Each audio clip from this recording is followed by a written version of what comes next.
ورځم یو جنازه وه هلته راغله ما ته مولوي صاحب څادر کوي او څادر چا راوړی و نوی پالي پاپک کې بند یې ماله راوړی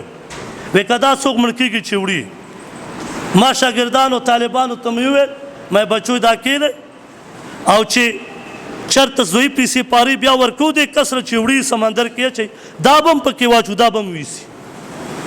دا په اسلام کې نشته نو بیا ما ورته مې څادر خو نشته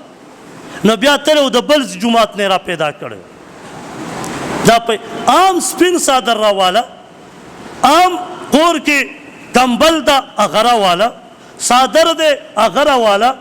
بیا خلک وایي یاره دې څادر نه موږ یریږو چې کمې پیسې د دې مړي په دې جیب کې پرتي د هغې نه نه یریږي یریږي دې د هغې نه نه یریږي چې کومه راډو ګړۍ په لاس کړې وي د هغې نه نه یریږي چې کم ټچ موبایل وي په 30,000 دی اخیستی او دا پلار یا رور دی وفات شي هغه دې په جیب کې اچولی د هغې نه نه یریږي خو د دغه څادر نه بیا یریږي چې دا واپس کور ته وړي د دغې کمبلې نه بیا یریږي